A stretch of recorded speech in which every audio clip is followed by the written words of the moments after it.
Didn't realise we were having a studio audience. This is fun. The peanut gallery, as I like to. She can't get rid of us. That's fair. It's more than fair.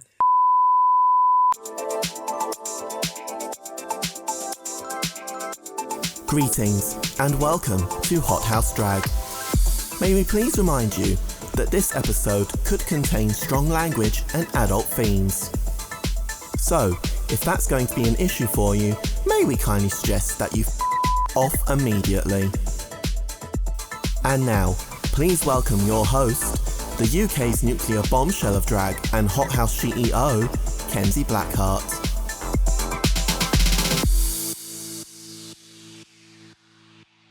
Hello and welcome to the HotCast, the official Hot House Drag podcast. I'm your host, Kenz Blackheart, and joining me on my sofa today, he is a prolific drag king entertainer, actor, model,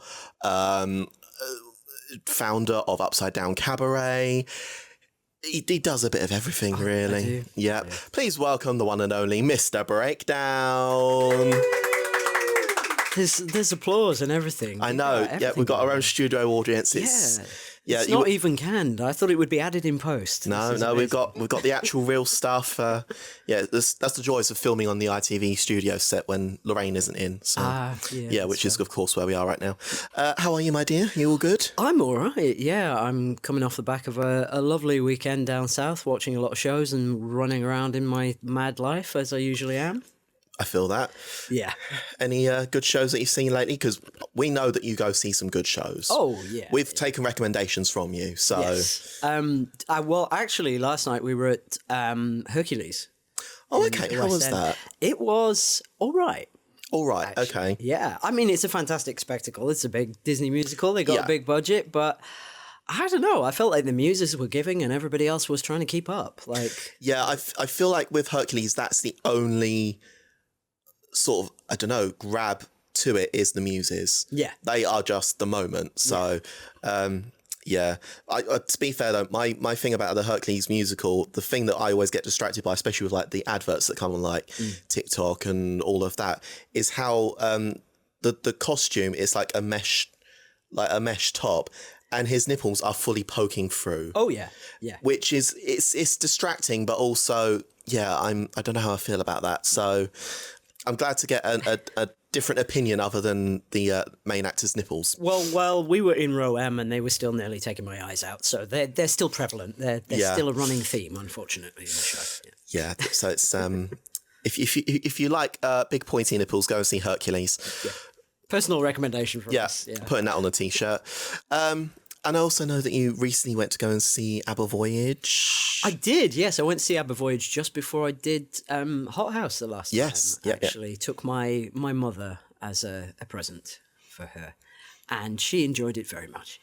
Yeah, it is a really good show. I think we've seen it, 3 times, I think, for me, twice. Yeah, different times, but that's a good one. So, yeah. If you're looking for stuff to do in Stratford, not that there's much else there really, apart from walking around the Olympic Park and Westfield, but we'll leave that up to you. So let's get straight into things, and let's go way back to the start. Have you always been into performance and the performing arts? So it was a natural calling for me as a kid, because it was just a wonderful conduit to escape, really. I was an only child, so I didn't have like brothers or sisters to play pretend with. My dad was really fiercely overprotective. Like, we lived right next to a park, not even a road, just a walk, and the park is there. If I went out to play, he was in the top window just keeping an eye on me, you know? Yeah. So, I learned to be my own company, which meant learning a bunch of things to show off, putting shows on for my mum and dad, like little magic shows and stuff. Joined the junior magic circle when I was about 6. Like any excuse, any opportunity. Yeah, it sounds familiar here as well. I'm also only child, so I feel your pain. Yeah. But look what it made of us. So, no, exactly. I mean, look what we're doing now. Yeah. Look at the material. Here, in this beautiful studio. Exactly. Thank you, Lorraine, for letting us borrow it. So, yeah, I mean, that was always in my blood. As I got a little bit older and started trying to look at maybe professionally performing, even when I was a child, my mom took me to a few auditions and stuff. But gradually, hitting puberty and that awkward age, I was like, I'm not really feeling these girls' roles. Yeah. People are not letting me put a little flat cap on and pretend to be an elderly granddad anymore. So I don't know what's going on here, but I don't really feel these roles anymore. And although there was always something in the back of my mind as a kid of like, wouldn't it have been nice if I'd been born a boy in the first place? I grew up during Section 28. I didn't have the resources to put two and two together at that point. Yeah. So I kind of fell out of love with performing. I ended up behind the scenes, like directing and writing for quite a long time in local theatre. And then, lo and behold, the pandemic came along. My love for drag re-exploded, and the discovery of the world of drag kings and alternative drag came about online, came out of the pandemic, straight into that. And my mum, when I first started doing drag king stuff, went, this isn't going to make you want to be a bloke, is it? And I thought, what a weird thing to say. I wonder where that's come from. And I said, no, don't be silly. Of course it won't.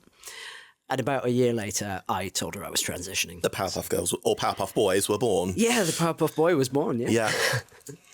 So, wow, yes, that's quite recent, really, in the timeline of things, I suppose. Yeah, in the grand scheme of things, I've been on HRT in that part of my transition journey for just under 3 years. Wow. And I've been doing drag for 5.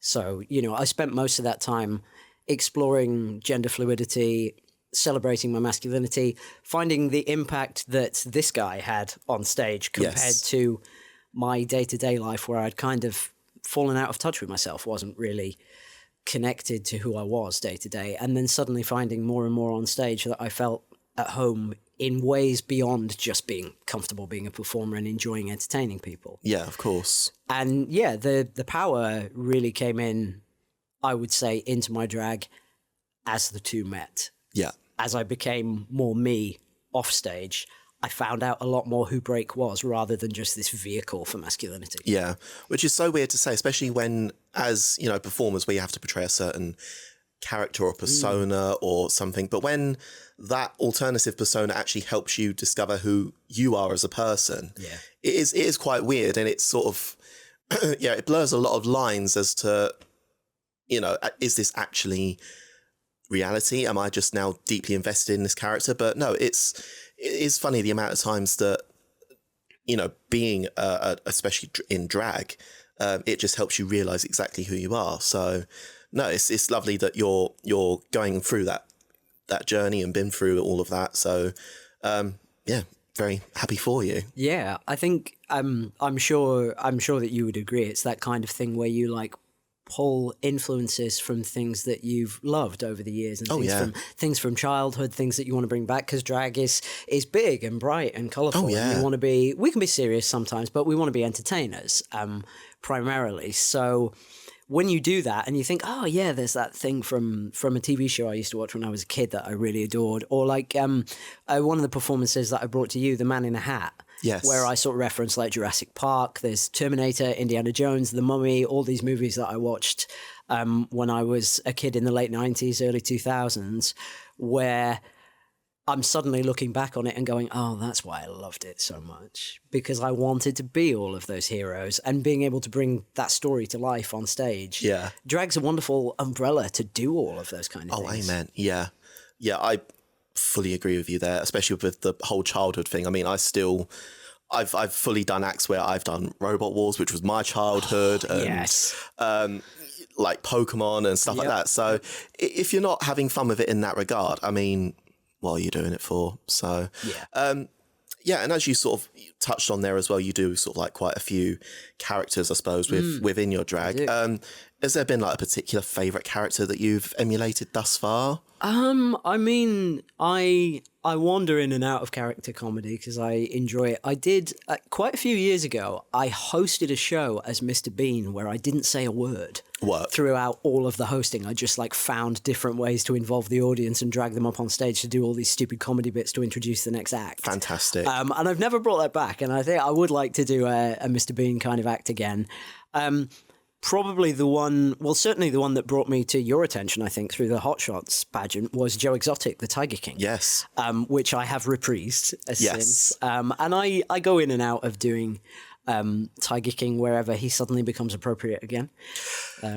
Well, I mean, was he ever that appropriate to begin with? I don't know, but I'm doing a show later this month that is a fundraiser for an animal charity, and I said, can I do Tiger King? And they were like, yes, of course you can, that would be unbelievably perfect. And I'm like, why not? The tongue-in-cheek in that I love tongue-in-cheek. That is fantastic. Yeah, let's use that image to do something good. Oh yeah, no, exactly.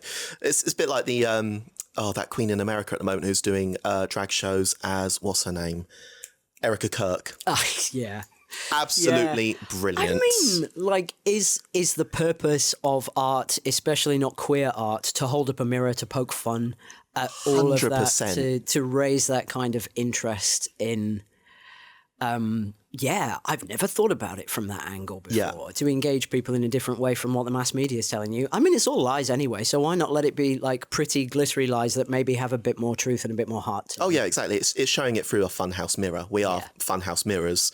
I mean, I definitely am. So, but I suppose as well, it's quite interesting that we're able to sort of poke fun at villains like that, because I find a lot of the time, like, queer people, we naturally gravitate towards like the villains in stories, and because, you know, there's a part of themselves that we relate to, which is, you know, almost sort of being maybe shunned from society and stuff like that. So it's quite interesting when we actually get these real life villains that we're actually able to really just hone in on them and poke fun at them, which I love. I do love that side of things. Oh yeah, I mean, I am absolutely drawn to. I'm drawn to characters where you can be a bit of a shitbag as well on stage, because that is, you know, especially now, I feel this huge responsibility as like a trans man and a public figure that's doing shows, that's like speaking out, that's working in all these different industries. We have to be so well behaved, because you put a foot wrong and they're like, oh, it's those transes, they're causing problems again. So getting to play characters on stage where you get to let loose and be a bit of a shitbag for a while is fun. I mean, it's one of the things that I really love about doing Tom Waits. Yes. Which is my sort of major bag that I do every year at the Edinburgh Fringe Festival, because he's this completely insane experimental blues performer who is well into his late 70s now, writes the most ridiculous songs. He's a fantastic people watcher. Some of it's really melodious. Some of it is absolute carnage. Like, and it has no melody whatsoever. Even in his own songs, his timing and his lyrics change between recordings. So, that's fair enough. Yeah, but somebody who's that wildly unpredictable, like inhabiting that character for an hour to host a blues show and just being able to go completely off-piste and join the audience and start a conversation with somebody, like there's a freedom in that you don't get in your daily life, and it's only these kind of art forms that allow you to take charge. Oh, 100%. Yeah. There is really just nothing like the freedom that doing all of this gives you in a way. So it is really lovely. As you also sort of touched on earlier, you are very proudly a trans man. For sort of, you know, out of interest for those of our listeners maybe at home and watchers, yes, we see you on YouTube as well. Hopefully you can see us. Don't I look good in this hair? You do. Thank you. I always forget how good I look in this hair. Anyway, enough about me. Sorry, I'm like coming down with something, viewer, and I'm a bit drugged up at the moment, so it is what it is.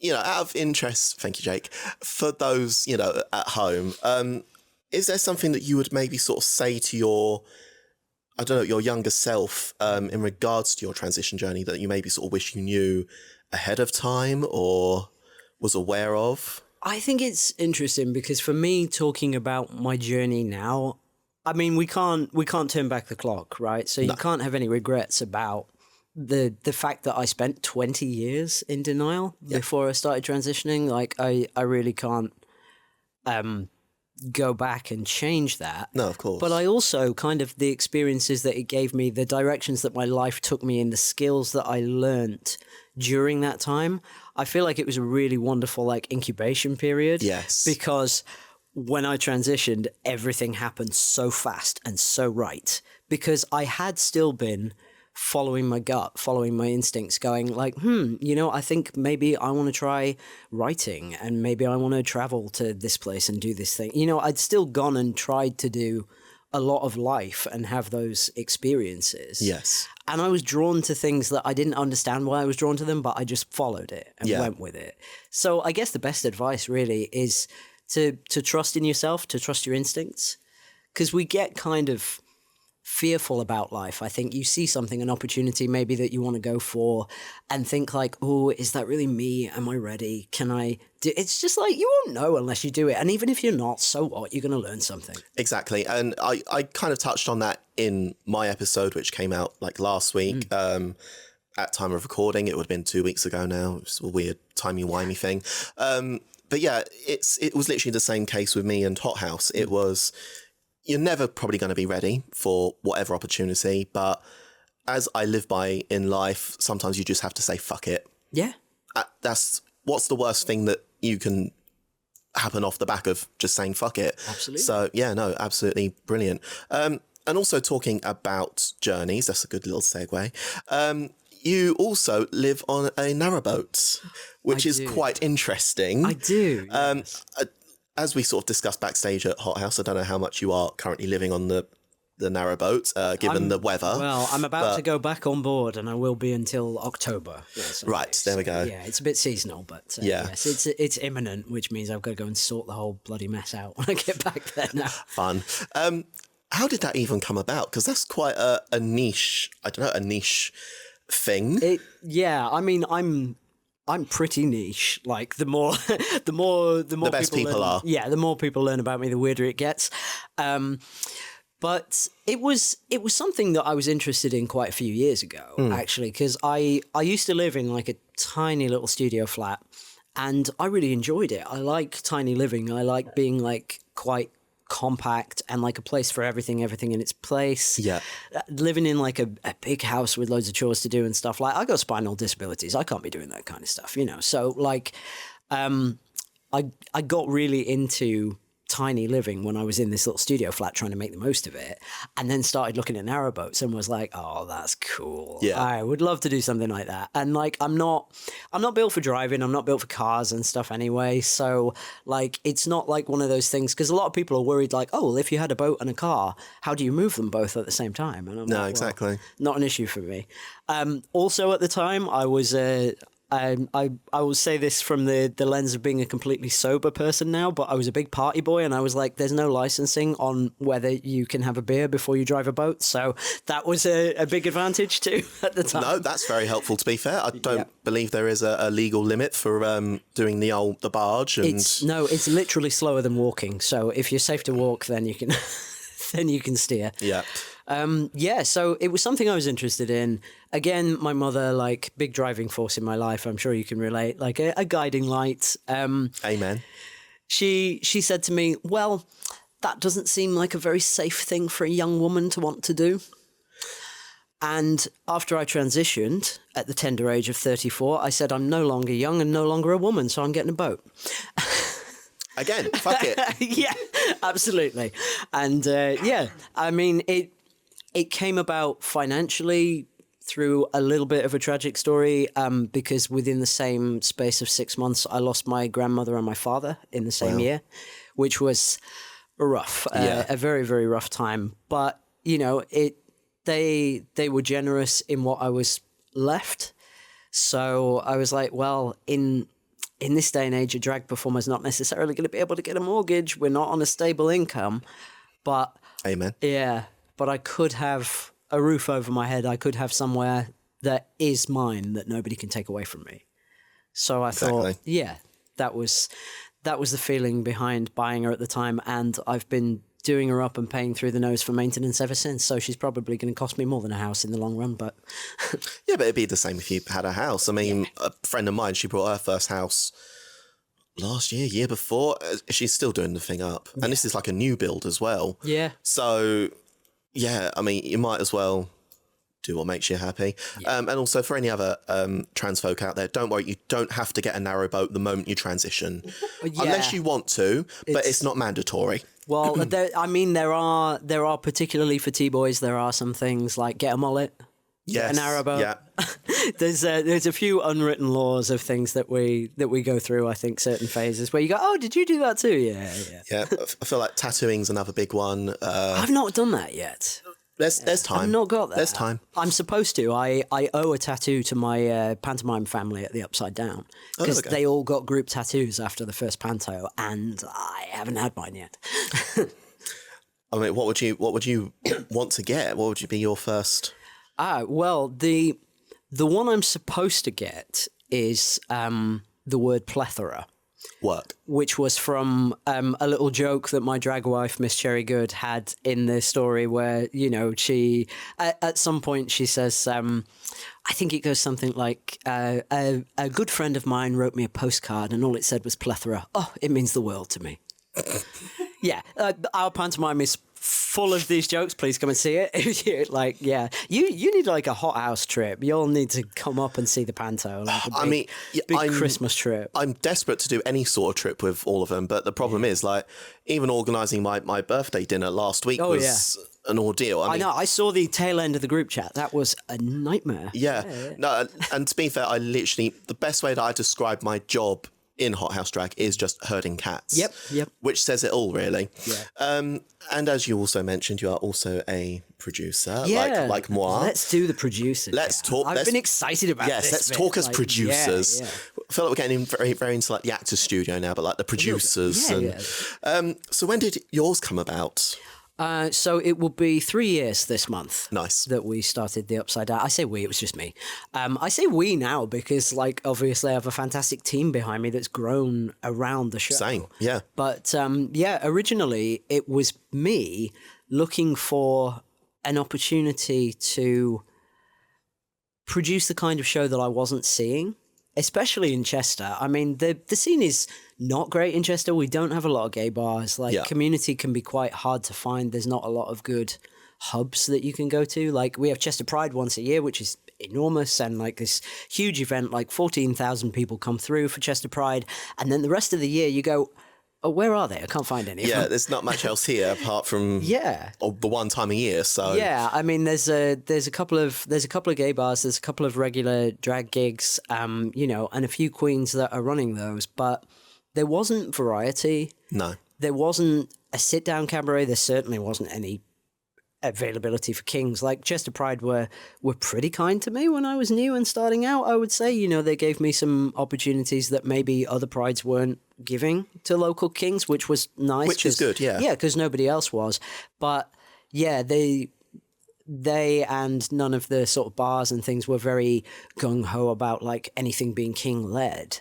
Or, heaven forbid, only having one queen on the bill and maybe having like burlesque or comedy or puppetry. Or God forbid, yeah. Yeah, other kinds of queer entertainment are available. And why not showcase them all? So, yeah, the Upside Down was born out of that with a local independent venue, the Live Rooms, where we still are. They had a smaller side room that they used for comedy gigs and like smaller DJ nights and that kind of thing. And they said like, yeah, we'll put you on a Wednesday night and see what happens. Gradually, over time, it's grown and grown and grown. Yeah. And as I say, 3 years later, we are in the main live music venue on the big stage with a full runway, all the bells and whistles, an annual pantomime now that has become our other tradition at Christmas to sell out the place with all our queer nonsense and more space for variety. Perfect. And yeah, I can fully relate. So I think that's why we get on quite well. It's like a mutual understanding of like producer to producer. It's that sort of subtle nod of like, yes, I'm going through it. Yes. Well, honestly, for me, obviously, I've with sort of building that scene in Chester from scratch, I travel all over the country to find places to perform and to work in other shows because there wasn't a huge scene at home for me. And coming down to Hot House, like, I wouldn't keep coming back if you weren't such a good producer. There are shows that I've been to that I've not returned to. Yes. And, and that's not to say that there aren't places where I've thought, like, that the people are lovely. Yeah. But one of the things that I've still never found anywhere else, apart from my show and your show, is that you have a stage manager. Yes. You have a dedicated stage manager. You do it in the proper theatre way of there is somebody there to go, what do you need, with the clipboard, writing the stuff down. It's, yeah, all of that kind of attention to detail of the behind the scenes means that you run a really smooth show. Yeah.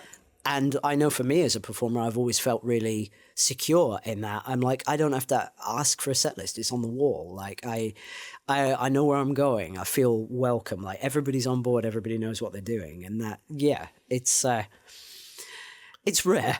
Yes. It certainly is. I mean, as I think my first ever gig that I did in drag, we ended up having to like stage manage for each other. Yeah. Stuff like that. So it's sort of one of them things where I suppose as a performer, once you actually get to produce something, it's sort of the old adage of, treat others how you would want to be treated. Absolutely. It's put on the type of show that you would have wanted, like all along, which we get to do. Yeah. So not many people that can say that apart from us, which is lovely.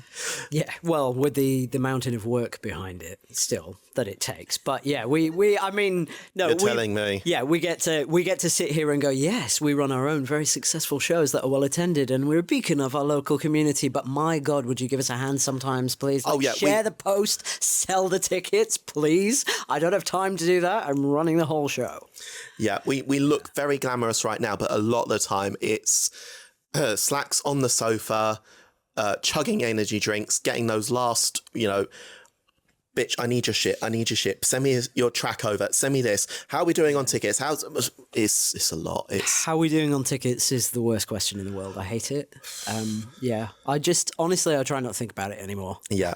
I mean, all I can say to finish this part of the episode off is, as we touched on with Mama B's episode, please just get your tickets early for ours, for breaks, for any of, local entertainment, etc. Please just get your tickets early because it helps us out tons. At least then we know where we stand and we don't have like a venue breathing down our neck going, so are we going ahead? And we're like, I don't know. We think so. We want to. Well, I mean, this is the thing, even after our February show, which was an incredibly successful show in terms of like the content, it was Fairy Tale February. So everybody brought their like max. It was gorgeous costuming, some of the biggest variety that we've had, like performers from all over the world, actually, which was wonderful. But, in terms of like turnover and advanced bookings and worrying about it, because it's the middle of winter, it's not a very well attended show. And I think, I spoke to a lot of people during the show that were saying what sounded like a very nice thing to me, where they were like, God, I've missed being here. I've not been here for months. I should be here more often. And I'm like, that is a lovely thing to say, but also, yes, you fucking should. Yes, please because the show won't be here. Yes, please practice what you preach. Up. Yeah. Yeah. So, please, all of you, just buy your tickets. And while we cut to an ad break, now's the perfect time for you to buy your tickets for all of our upcoming shows. Our one's Hot Shots at time of recording. What's your next? Upside Down Cabaret, last Wednesday of the month in Chester. There we go. So buy your tickets now, north and south, you've got your choices. And while you do that, we shall see you right after this break, my lovelies. Goodbye. Bye. I didn't know we were having commercial breaks. Oh, yes, we've got commercial breaks. Exciting. We now throw to our sponsors.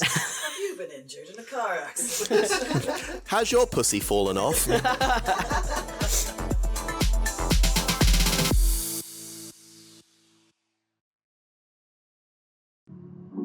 This episode is sponsored by Dina Lawman Photography. Now, if you have been to any of our visual hothouse channels, whether it be our website or our social media, or even the social media of some of our drag performers, then no doubt you have seen Dina's work. Now, it's not just drag performers that she photographs, okay? She photographs everything from children to families and pets to even boudoir shoots, and of course drag performers. She has her own fully equipped studio in Raleigh with 15 years of experience and competitive pricing. But if that's not enough for you, our listeners right now can get a 10% discount if you mention Hot House to her when making a booking. That's Dina Lawman Photography, DeanaLawman Photography. and you can find her on Instagram, Facebook, TikTok, or online, or you can also email her right now at dinalawmanphotography@gmail.com. Thank you for sponsoring our podcast, and be sure to go and get your photos with her right now.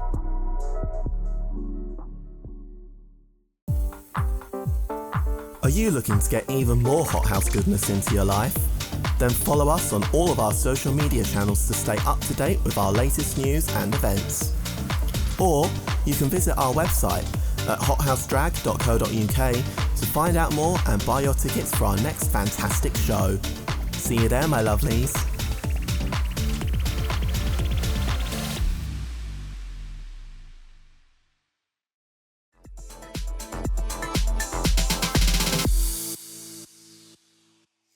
Hello and welcome back to the show. I'm still joined on my sofa by the ever delightful Mr. Breakdown.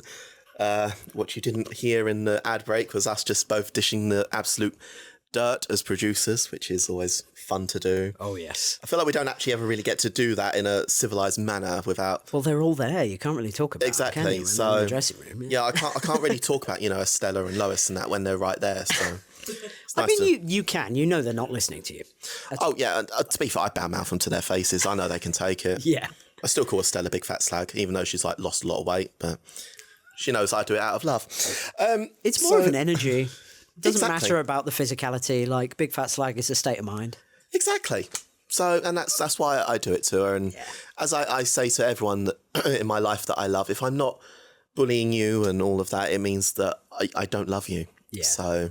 I know that one. Unfortunately, most of it works in reverse for me every cabaret night with everybody who works with me. And I'm like, yes, could you not bully me tonight, please? I'm Yes. trying to concentrate. Yeah, I'm like this close to a meltdown right now, or a breakdown. Meltdown and breakdown. Yes. That's what we've got on the sofa today. Yes, if you ever need to run away from your house and join mine, you've got a name already. There we go. Perfect. Yeah, Kenzie Meltdown. And we open this part of the show with audience questions. Ah, here we go. Okay.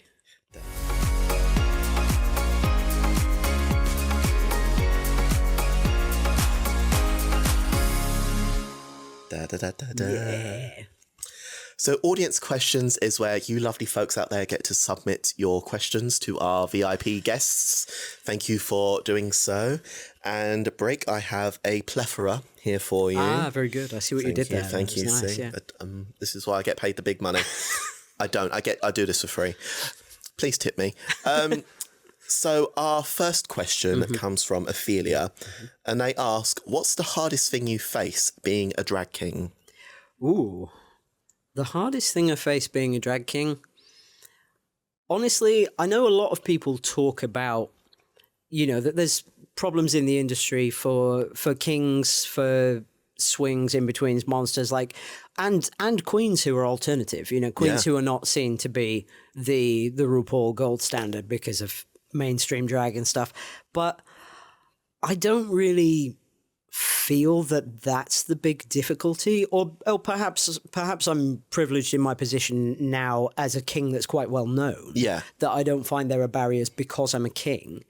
The thing that's really bothering me in the industry right now is kings who forget that and are pulling the ladder up behind them and therefore not creating or supporting those opportunities for other kings, for other alternative performers in the background. Because I think we are very fortunate in the drag king community in the UK that some people are getting quite famous. Oh, yeah. And they're doing really well. They're in these big shows that are selling a lot of tickets. There's kings on the bill. There's regular names that you see everywhere.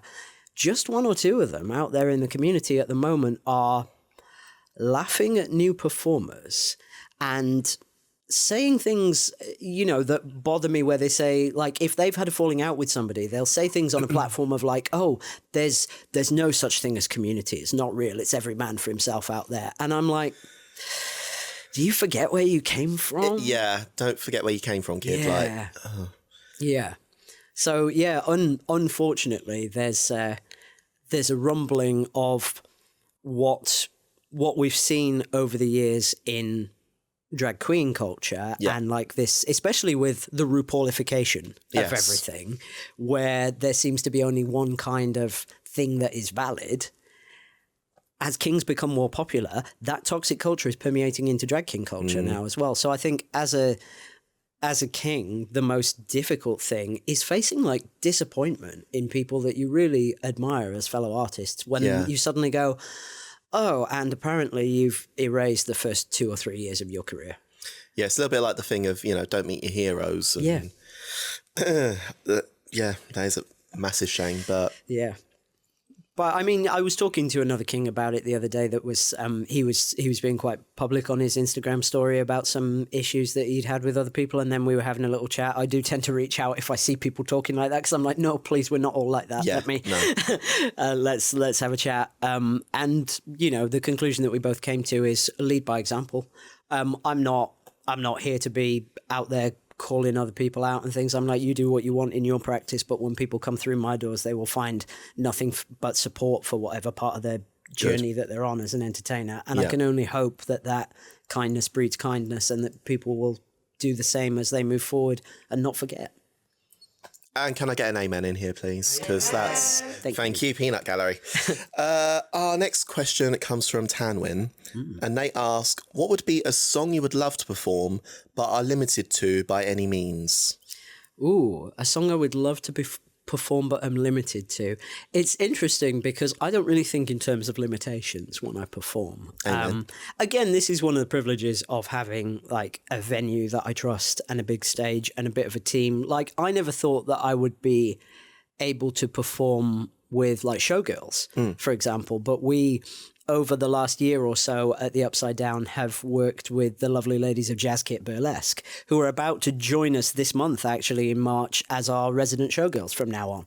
Wonderful. Which is gorgeous. So, I didn't think I was going to be doing a James Bond medley in like a gold jacket singing Goldfinger with a bunch of dancing girls around me throwing confetti everywhere. It's just another Saturday night. But that's my life now. Yeah. I mean, in terms of limitations, there are things that I want to do that I haven't done yet. Mm-hmm. It's more about like my time and working out how to prepare for it appropriately. Yeah. Because I feel like drag performers are ingenious. And if I don't have the skills myself for the particular costume piece or the props or the collaboration that I want to make or the music, I know people who do.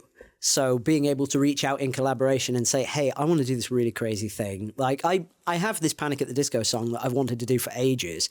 And I want to be thrown onto stage in a shopping cart at the beginning of it. Which song is it? It's Don't Threaten Me with a Good Time. I knew it was going to be in the moment you said shopping cart. Yep. Yeah. So it's that real champagne, cocaine, gasoline kind of I love that song. Energy. And I want to do it as a reverse burlesque where I get thrown onto stage in my underwear out of a shopping cart as though it's like a wild night out, and gradually get dressed up in the finery, do the night out in reverse so that you see what I look like at the beginning of the night.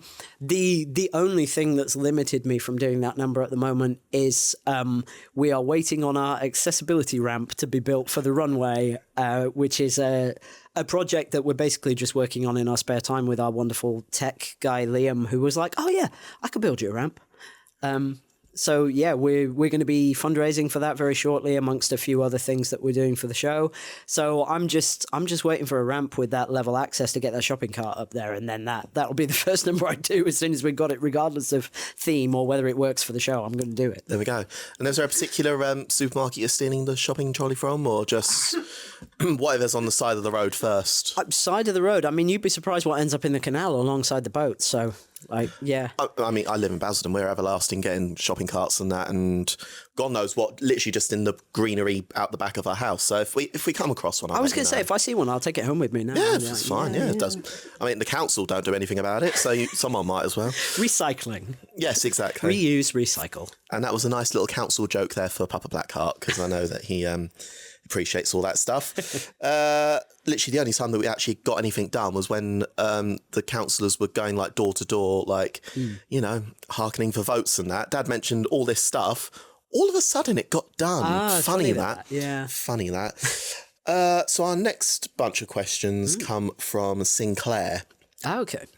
So the first one they ask is, biggest non-drag source of inspiration?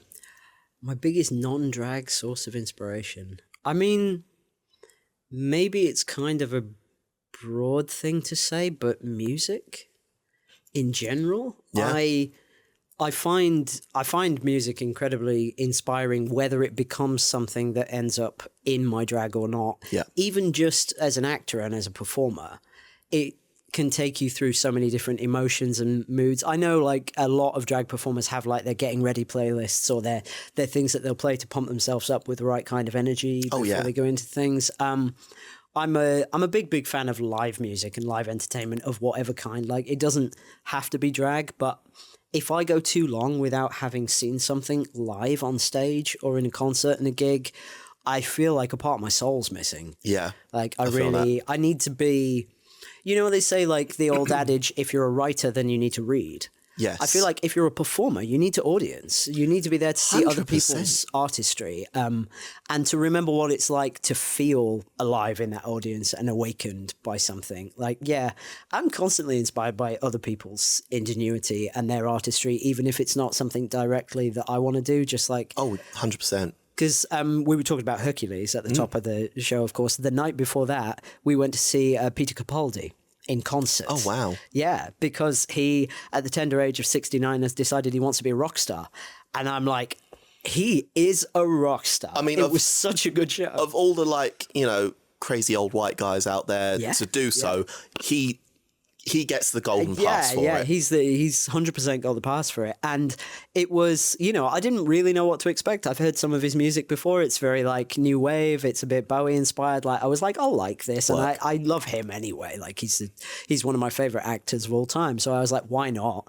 To see somebody so alive on stage, so grateful for the audience. Even at his level of fame, he was grateful that people gave a shit about his music and wanted to see him sing his songs that he'd written live. He's still got that passion for like a new project and a new kind of engagement. And like, it was just, I got my life. Like, it's one of the best things I've seen in the last 12 months. Easily. Yeah. Like, That's that sort of like appreciation, no matter how big they get, is one of the things I still love about Gaga. Like she was fully still crying when we saw her at her last tour after doing what she did. She did the beach in Brazil, which is like the Guinness World Record for like the biggest ever gig. Yeah, she was still crying about, you know, being able to do like the O2 and that. And one person I also think back to about, you know, the passion as a performer is Ricky Wilson from Kaiser Chiefs. Yeah, Dan and I have seen him multiple times. Yeah.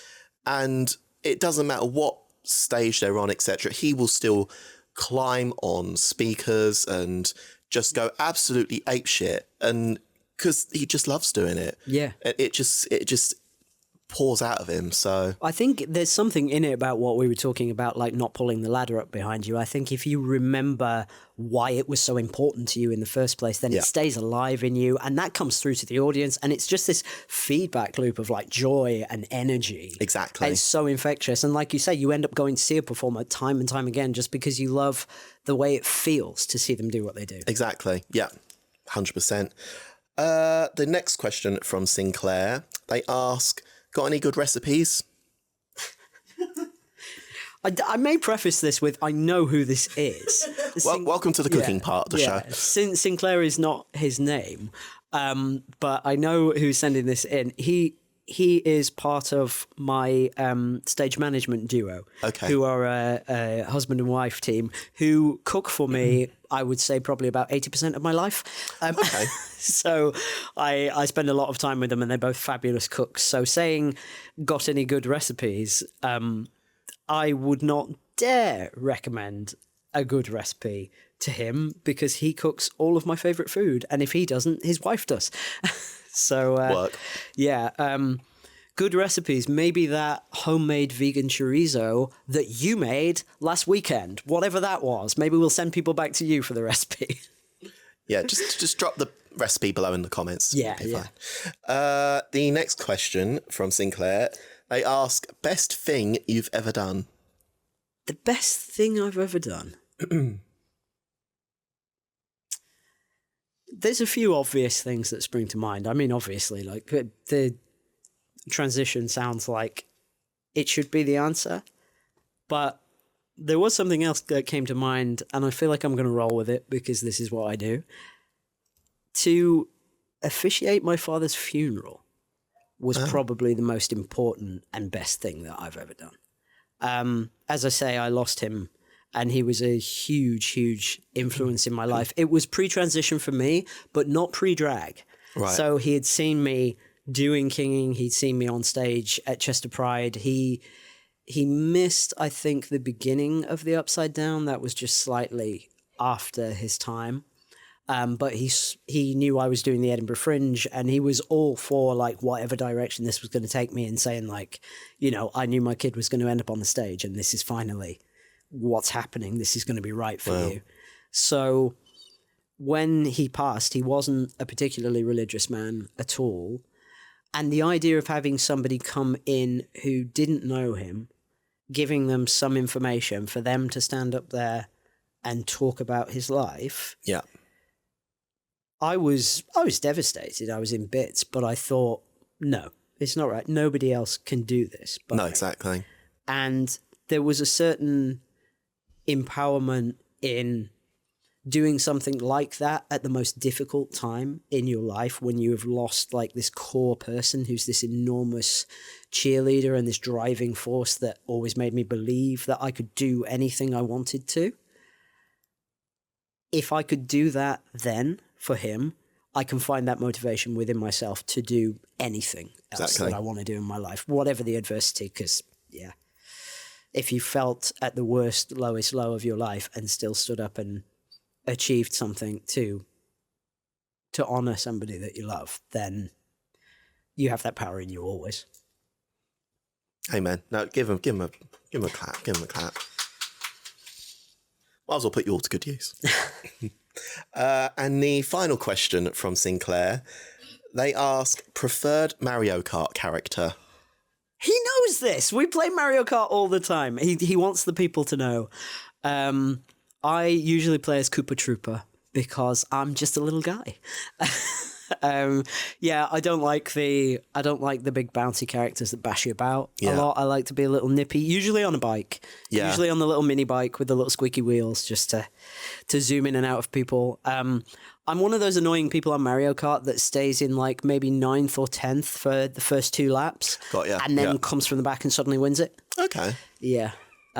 So good it's strategy. Yeah, and I find it's a lot more annoying for Koopa Troopa to come out of nowhere and go whee just straight past the finish line than most characters as well. So that's just the cherry on the cake for that. Perfect. There we go.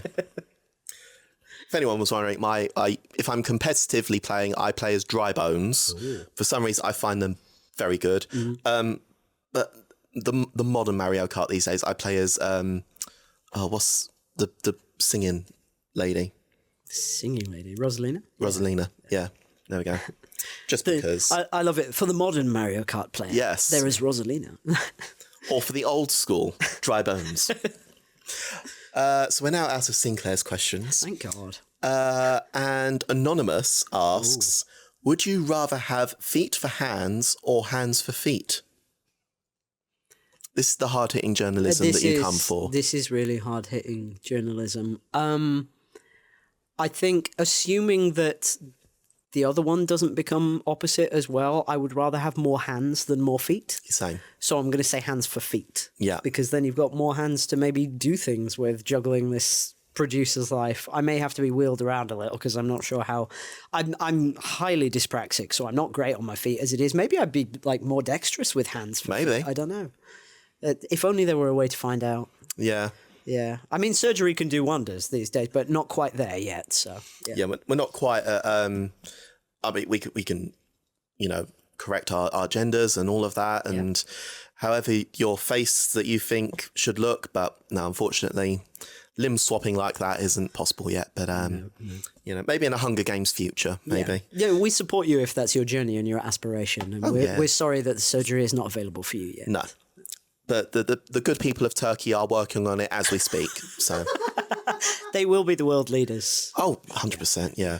Everyone's going to go to Turkey for their hand from foot transplant. I really thought you were going to say like hand job or foot job then, like as part of this phrasing, and I was like, I was waiting. Well, for I it. think people usually go to like Thailand for those.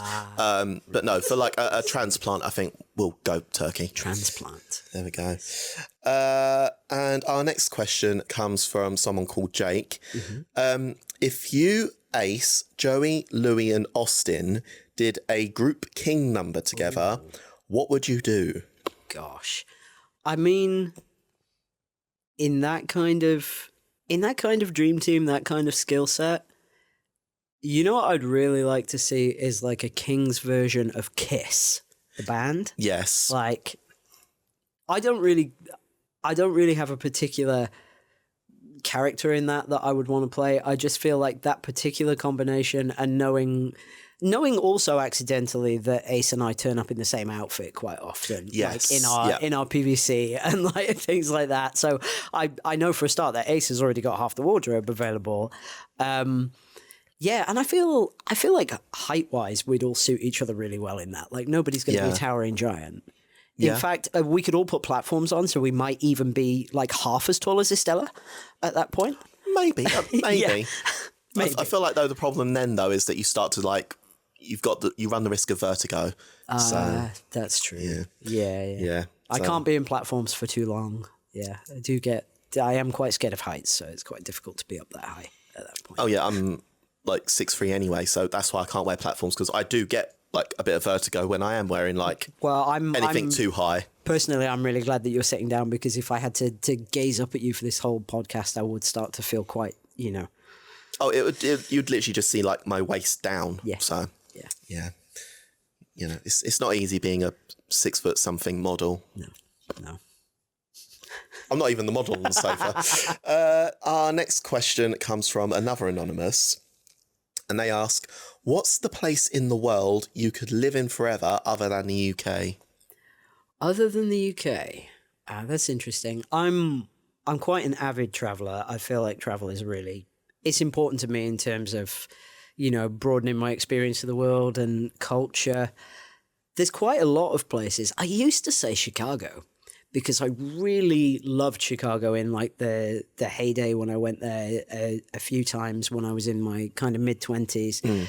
It's like New York. It has all of the excitement and the big city energy and the entertainment factor, but it's just much more spaced out and much more green. So I like places that have got a lot of life but have left themselves room to breathe. Okay. But America's kind of a shitstorm right now. And I don't think that I will be going back there for anything other than potentially a work opportunity for quite some time. I mean, closer to home, I've really enjoyed being in Germany recently. Yeah, Germany's lovely. Yeah, I just find that there's a certain queer sensibility in a lot of cities in Germany as well. Like Berlin is the obvious one, but I've also had a really fantastic time in Hamburg last year, going out to see like Pulverfass Cabaret, which is like one of the gold standard, like world's best in its own like purpose-built cabaret club. Wow. And I think as a producer, it really inspires you to see somewhere that has taken residence permanently that came from similar roots to what we're doing here.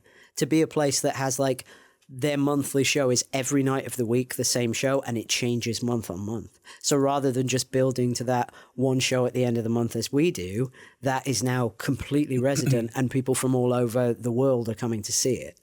So yeah, places like that have that queer-friendly vibe to them. The politics in the right order, at least city to city specifically, if not the whole country, that would be nice. I think if the UK were to end up going the way that the US has for trans people, then a move to Germany would probably be the sensible option.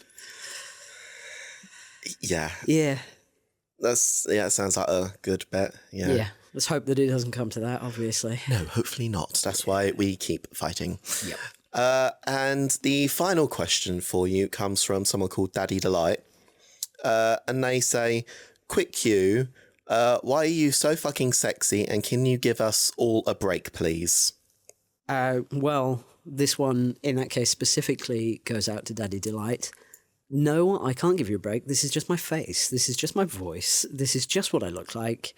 I guess you're just going to have to be around me a lot more often to get used to it. There we go. I should preface this by saying Daddy Delight is my partner, who I'm not surprised sent that message in at all, because I literally said this yesterday and said, now you haven't put anything in trolling like, why are you so sexy? Please stop being sexy. And he went, no, I wouldn't have done that. No, of course at not. all. No. But here we are. There we go. It's nice to be loved. Exactly. Amen. Amen on that. And with that, that was audience questions. Lovely. Thank you again to everyone for submitting yours. Be sure to keep an eye on our socials for your next opportunity to submit your burning question to whoever we've got next. But with that, we now move on to the next segment of the show, which is the hot seat. Oh, no.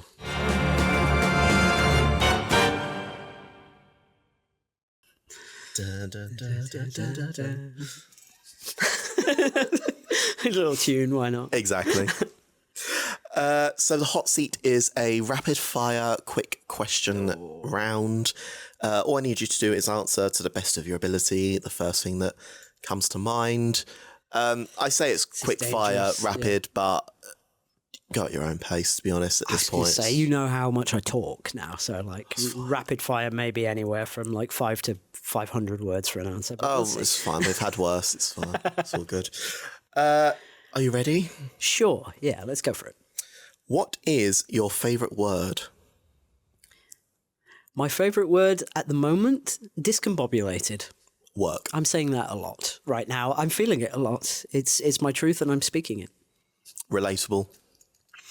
What is your least favourite word? Can I have a phrase? Yeah, go for it. Do what you want. How are ticket sales doing? Always and forever. That particular combination of words, I wish I didn't ever have to hear it again. Yeah. I wish ticket sales were always just doing. Like, rather than having to ask the question or being asked the question. Yeah, that's one phrase that will send like shivers down any like show producer's spine, unless they're doing well, in which case we're very happy to talk about it. If they're not doing that well at the time, next question. But you don't need to ask, do you? Because like if ticket sales are doing well, we're going around going, we're nearly sold out, we're nearly sold out, we're nearly sold out. It's wonderful. Yeah. If they're not doing well, we're going around going, do you want to buy a ticket? Yeah.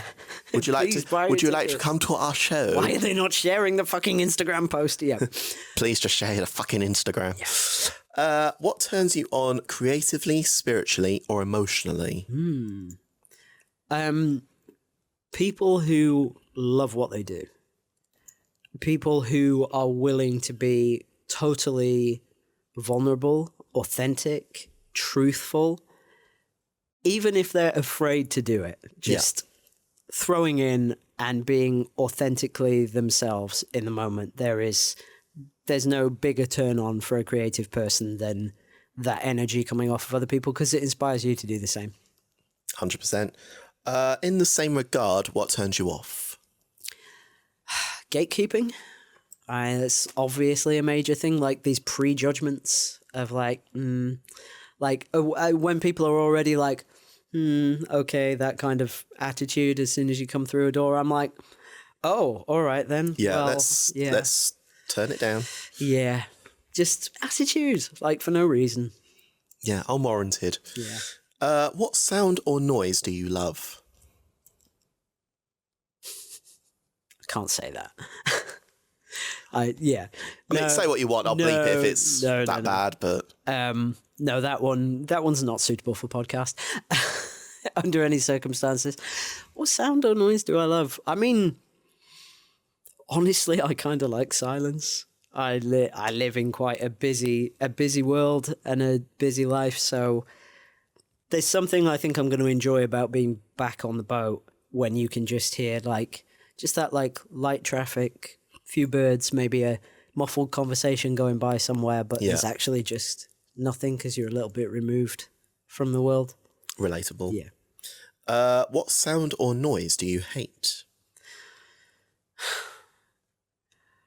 Honestly, and this is going to sound quite bad, but I'm hoping it maybe addresses how I behave in dressing rooms sometimes. Okay. That kind of the burst of noise when people are really getting into it like just before a gig, and everybody's talking at once, and I'm like really severely autistic. So like noisy dressing rooms with that explosive thing. Like I always try and get there a bit earlier, but I'm always braced for it. Like, so especially in a space where I don't know people, I am very quiet. Dare I say, I come off as a little bit aloof sometimes, I think, because people are like, oh, he doesn't want to talk to us. And I'm like, I can barely hear anything you're all saying. I cannot possibly engage in this conversation because it's all just noise. I'm just trying to be a person right now with a wig strapped to my head and a corset tightened up to heaven, and which for an autistic is not fun. Yeah, that cacophony of sound, however enthusiastic it is. Yeah, stimuli in general. Yeah. Not fun. No. What profession other than your own would you like to attempt? Other than my own, would I like to attempt? I've attempted plenty in my life. I've found success in very few of them unless I could set my own hours and do what I wanted to. Profession I would like to attempt. I think it might be quite nice to just work in a little cafe. I've never done that kind of like customer facing thing. I do vaguely occasionally have these dreams of having like maybe a little music cafe somewhere in retirement where, you know, there's like music playing in the evening, but not many people there during the day, just to serve a little coffee and have a bit of chat with people. I think I could do that. But again, I'm talking about somewhere where I can set my own hours, aren't I? Yeah. I don't do well with authority figures or time schedules, really. Relatable. What profession would you not like to do? Oh, literally anything where you have to commute and clock in. Like, I'm no good at that. At the very brief time that I was a teacher working in an education centre, I mean, I was a teacher for a long time, but at one point I tried to work in an education centre, and I think it was an act of subconscious self-sabotage that I used to fall asleep on the bus and miss my stop and like be late for going to actually teach anybody. And I was like, oh, this isn't sustainable at all. Yeah, just anything, just normal capitalism. No, none of it, thanks. Yeah, we should all be living in a free society where we're not weighed down by stock markets and all that shit, and just work unsociable hours. There we go. With unsociable people. Yes. And I've always said that. And our final question here, if heaven exists, what would you like to hear God say when you arrive at the pearly gates?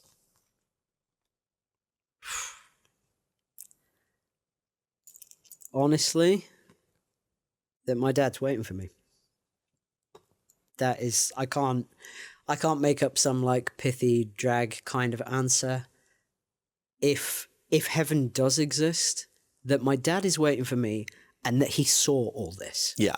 That happened after. Because I think if he could see how much sense I make, frankly, who I am now, and all of the things that I have achieved since his passing, which I knew he believed 100% that I would. Yeah. But yeah, if I could, I would like to know that he knows that and has seen it. There we go. And I'm sure he has. I'm not to, put a downer on the episode or anything, but no. I'm sure he has. So, and with that was the hot seat. Well done for completing it. Not bad. No, it's not too much rambling. No, it's not as bad as people think. It's not as hot as what most people think. And thank you again for coming all this way and joining me on my sofa today. It's been a pleasure. It's been great. Yeah, it's been lovely to actually just like sit down and chat, and I'm not, somewhere running around like a headless chicken trying to get everything ready for a Hot House show. Yeah. But with that, we now go to the final segment of the episode, which is happy endings.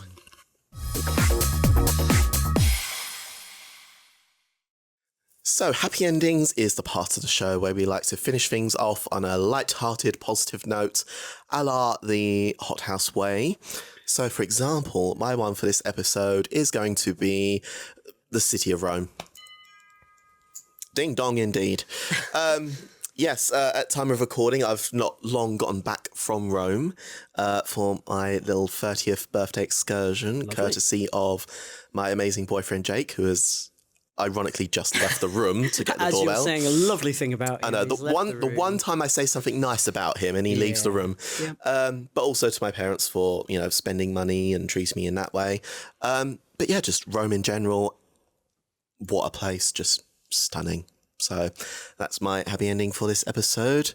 What is your one? Well, I've been going back and forth on this morning after you sort of sent the preparatory, like, oh, by the way, there's this thing at the end, and I went, oh no, I'm a miserable bastard. Like, I'm not great at this kind of thing. But there has been a song running around in my head since the Peter Capaldi concert. Okay. That I hadn't heard before he performed it.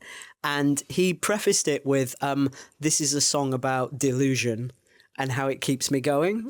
And I do feel that it kind of encompasses the drag experience, and it's quite a romantic little song as well. So I thought maybe my happy thing would be to recommend that people go and listen to Sweet Illusions by Peter Capaldi.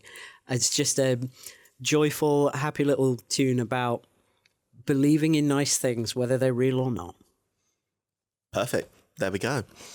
And then I'll preface that afterwards by saying, once you listen to, was it Sweet Illusions? Sweet Illusions. Then go and listen to Perfect Illusion by Lady Gaga, because lifelong fan. But no, thank you again for joining me. Would you like to tell the people at home where they can find you? So you can find me online pretty much everywhere at Mr. Breakdown. It's BRAKE. I know it was a mistake 5 years ago to spell it in a way that nobody else spells it with the word breakdown. But, hopefully we're going to eventually overcome this marketing disaster and people will be able to find me to follow me online. Because if you don't regret your drag name from however many years ago, I feel like drag names are sort of like the new version of like your first email. Yeah. Like your first ever email. Like, yes, I fully regret my email address, which was, princessunicorn69@hotmail.com. So my first email address I was really, really proud of, and I think it's a shame I can't get it back. It was in the old days of Hotmail, just one cornetto. Hotmail.com, which was superb, and I really wish I could get it back. Whoever's got it now, give it back to me. I want it. That's an open call. Yeah, so that's an open call. Yeah, if you are listening and you own the email handle just one cornetto, then please, just please donate it to Mr. Breakdown, BRAKE. There we go. And with that note, we shall now love and leave all of you. Thank you for tuning in, and be sure to join us on our next episode, where we have got Jade Furwell, formerly from Little Mix. She'll be joining us to discuss her upcoming project. And we have also got, who else have we got? We've got the personification of Misery. How exciting. Yeah. Coming along to talk about. That was what I was here for, but okay. No. We've got multiple guests for all that. So, we've got the actual personification this time. Wow. So, there we go. So yes, be sure to join us on our next episode, and we shall see you then. Bye, my loves. Bye. The HotCast is a Hot House Drag UK production, hosted, produced, and edited by Kenzie Blackheart. For more information, visit hothousedrag.co.uk or search for Hot House Drag UK on your chosen social media site. Thank you for listening.